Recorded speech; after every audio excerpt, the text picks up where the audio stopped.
दोस्तों नमस्कार। आज हम आपको रायगढ़ की एक हकीकत बताने जा रहे हैं जिसमें बड़े ही सातिराने अंदाज में सैकड़ों लोगों को ठगी का शिकार बना दिया गया। अंत तक हमारे साथ बने रहें, जिसमें आपको ठगों के बनाए गए जाल की हकीकत पता चल जाएगी कि कैसे ठगों ने सपने दिखाए और भविष्य को खूबसूरत बनाने के फिराक में सैकड़ों लोगों की खून पसीने की गाड़ी कमाई ठग निकल गए। मुरुड जंजीरा पुलिस थाने में 3 आरोपियों के खिलाफ शिकायत दर्ज करवाई गई, जिनका नाम है राहिल सोंडे, सलमान अनवर दीवान, सुफियान अनवर दीवान। रिश्ते में ये साला बहनोई लगते हैं और इनके हुनर की वजह से एक नहीं सैकड़ों लोगों की रातों की नींद हराम हो गई, जिसकी वजह है इनके फेंके हुए जाल में अनपढ़ छोड़िए जनाब, पढ़े लिखे अच्छे खासे लोग धराशायी हो गए। वजह यह है कि जिस तरह के इन्वेस्टमेंट की बात इन तीनों ने किए थे, उसमें दिन दुगना और रात चौगुना तरक्की की बातें बताई गई थी। यही वजह रही कि इनके बातों को सुनकर ठगी के शिकार बने लोग अपनी जिंदगी की बेहतर के ताने माने बुनने लगे, लेकिन उनके सपने पूरे होना तो दूर, उनके झांसे में जो फंसे वो मानो मुसीबतों के दलदल में गिर गए। आज आलम यह है कि वह सभी चाहते हैं कि उनकी समस्या का हल निकल जाए। सबसे पहले उस हुनरमंद को देख लें जिन्होंने बड़े बड़े सुरमा को अपने सब्ज बाग में लपेट लिए और किसी से 5 लाख तो किसी से 10 लाख तो किसी से 15 लाख रुपए लिए।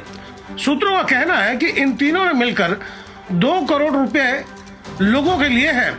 यह तस्वीर उन्हीं होनहार मंदों की है और यह एफआईआर की कॉपी भी देख लें।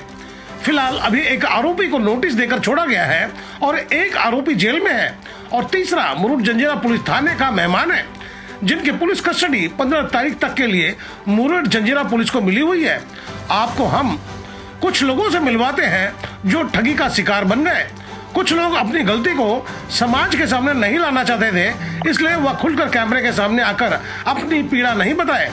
आपको बता दें कि ठग इतने सातिर थे कि उन्होंने बाकायदा एग्रीमेंट बनाए ताकि लोगों का भरोसा बना रहे, पर इनमें 2 दर्जन के करीब ऐसे भी लोग हैं जिनकी रकम ले ली गई पर कोई एग्रीमेंट नहीं दिया गया। आए मेरे साथ और सुने हकीकत। मैं फिलहाल इस वक्त रायगढ़ में मौजूद हूँ और रायगढ़ में पनवेल के 3 व्यक्तियों ने मिलकर ऐसे सब्ज बाग दिखाए, उस सब्ज बाग के चक्कर में तकरीबन सैकड़ों लोग अपने खून पसीने की गाड़ी कमाई डुबा बैठे हैं।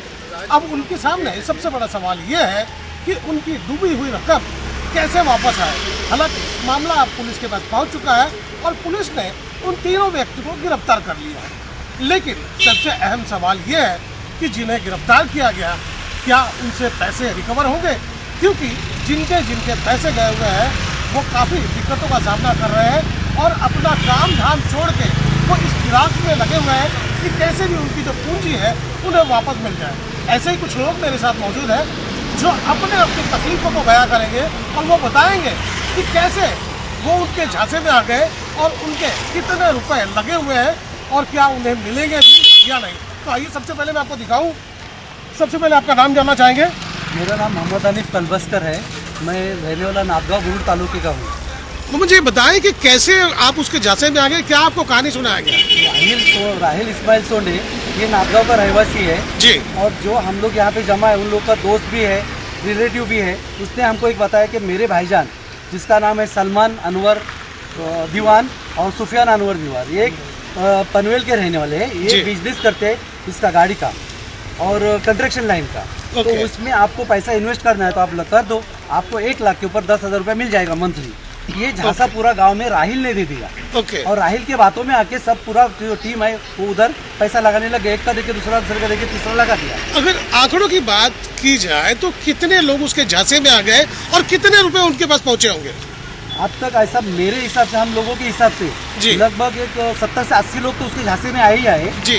अभी तक जो खबर है सूत्रों के अनुसार, हमारे अनुसार वो हिसाब से, और लगभग 2 करोड़ तक का इन्वेस्टमेंट किया गया उसके पास। 2 करोड़? 2 करोड़। अभी आप कुछ कहना चाहेंगे? मेरे से तो ऐसा मेरा उसामा साबित रामरजकर नाम है जी। मेरे से तो ऐसा धोखा किया उसने 2023 में मेरे से उसने 3 लाख रुपए लिया और मेरे को आज तक बोला दूंगा बोल के हर महीना 7,500 रुपये का मुझे बोला था कि मैं जो भी है आपको 7,500 रुपये हर महीना, लेकिन मेरे को आज तक उसने मेरे को पागल बनाते रह गया। तो जब आपने अपने रुपए उसको दिए तो सिक्योरिटी के तौर पे आपको कुछ दिया था? हाँ, चेक मुझे दिया हुआ है, बॉन्ड दिया हुआ है, सब कुछ है। हाँ। लेकिन मेरे को धोखा करते गया हो और मैं उस पर भरोसा करते गया। जी। और कोई व्यक्ति है जो बहुत बुरी तरह से उनके जाल में फंस गया हो? आप ये बताएं, क्या नाम है आपका? मेरा नाम हेमंत गित्ते है। मैं रहने वाला राजपुर कोलीवाड़े में से हूँ, मुरुड में से। हेमंत जी, आप बताएं कितने रुपए उसको दिए? मैंने उसको है ना 3 लाख रुपए दिए थे और उसने बोला था मेरा सेकंड हैंड गाड़ी का बिजनेस है जी, और कंस्ट्रक्शन का बिजनेस है जी। तो उसमें वो आप लगाएंगे तो मैं आपको हर महीने के लिए 10,000 रुपए दे दूंगा। यानी 3,30,000 रुपए हो गए। हाँ जी। तो 30,000 रुपए दे दूंगा। लेकिन अभी तक उसने मुझे 14 महीने तक है ना 1 भी रुपए दिया नहीं। और उसके बाद उससे बात करता था तो वो बोलता था कि मिल जाएंगे करके ऐसे झांसे में उसने लगाकर अभी तक दिन निकाले। अभी मुझे ये बताइए कि जिस तरह से तीनों गिरफ्तार हो गए, अब आपको लगता है कि आपके डूबे हुए रकम आपको वापस मिल जाएंगे? भगवान से तो यही प्रार्थना है और ये पुलिस स्टेशन पर हमारा भरोसा है तो उस हिसाब से हम लोग को मिल जाएगा। जी। तो दोस्तों, मैं आपको यही बताना चाहूँगा कि अब तक जिन्होंने अपनी बातें रखी हैं, ऐसे एक नहीं कई लोग हैं, कई व्यक्ति तो इसमें ऐसे भी हैं जो ठीक से अपने दर्द को बयान भी नहीं कर सकते। अब सबसे बड़ा सवाल ये है कि इनका जो कहना है कि हम भगवान से प्रार्थना कर रहे हैं, यानी कि राम भरोसे है, ऊपर वाला ही जाने कि वो उसके पैसा लौटाता है या वो सजा भोगने को तैयार हो जाता है। मान लीजिए अगर उसने पैसे खर्च कर दिए हैं तो जाहिर सी बात है वो जेल जाना पसंद करेगा पैसा देने के एवज में। अगर इस तरह की अगर बातें होती हैं तो तमाम लोगों के खून पसीने की गाड़ी कमाई डूबना तय है।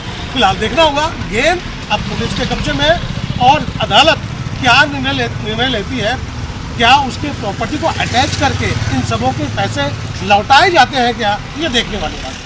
वहीं इसी विषय पर हम रायगढ़ पुलिस विभाग के आला अधिकारी से मिले, जिनका यही कहना था कि तफ्तीश हो रही है पर नागरिकों को भी अपने विवेक का इस्तेमाल करना चाहिए। सुने आला अधिकारी ने नागरिकों को क्या सुझाव दिए।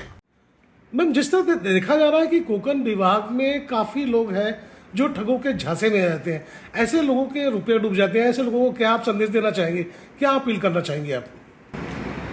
ये जो ठगी के मामले हैं सिर्फ कोकन विभाग में नहीं, सब जगह फैलते जा रहे हैं। और जिस प्रकार से ये लोग अपना प्रलोभन देते हैं लोगों को कि आपको 10% रिटर्न मिल सकता है, 20% रिटर्न मिल सकता है, उससे लोग इजीली प्रभावित होकर अपनी जो जीवन की उनकी जमा पूंजी है वो ऐसी स्कीम्स में लगा देते हैं। तो मेरा आप सभी से आपके माध्यम से ये आह्वान है कि कोई भी इन्वेस्टमेंट करते हुए आप ये ज़रूर देखिए कि जिस बिज़नेस में या जिस मॉडल में आप इन्वेस्टमेंट कर रहे हैं उसमें कुछ एक्चुअली काम हो रहा है या सिर्फ दूसरे की टोपी तीसरे के सर पे और तीसरे की टोपी चौथे के सर पे ऐसा है। बर्ड्स जो एक्ट है बैनिंग ऑफ अनरेगुलेटेड डिपॉजिट्स, इसमें अगर आप कोई ऐसे अनरेगुलेटेड डिपॉजिट में अपना पैसा डालते हैं तो आपको भी अड़चन आ सकती है। इसलिए आप ख्याल रखिए कि सिर्फ जो रेगुलेटेड डिपॉजिट हैं, जिन लोगों के पास लाइसेंस है ऐसा डिपॉजिट लेने का और जो लेजिटिमेट बिजनेस है, उन्हीं में आप ऐसा अपना पैसा इन्वेस्ट कीजिए। फिलहाल जांच मुरुड पुलिस के जिम्मे है और ऐसे में देखने वाली बात यह होगी कि कितने लोगों को उनकी डूबी हुई रकम वापस मिलती है। वैसे हम भी अपने दर्शकों को यही सुझाव देना चाहेंगे, जहां रुपयों का लेन देन की बात हो वहां अपनी बुद्धि की कसौटी पर उन बातों को परख लें। कोई कितना भी फायदा गिनवाए, होश में निर्णय लें। तो दोस्तों, आपको मेरी खबर बेहतर लगी हो तो लाइक करें, सब्सक्राइब करें और बेल आइकन दबा दें। आप हमें कोई सुझाव देना चाहते हैं तो कमेंट बॉक्स पर लिख भेजें। तो गोपाल साहब को दीजिए इजाजत, हम जल्द दूसरी खबर के साथ हाजिर होंगे।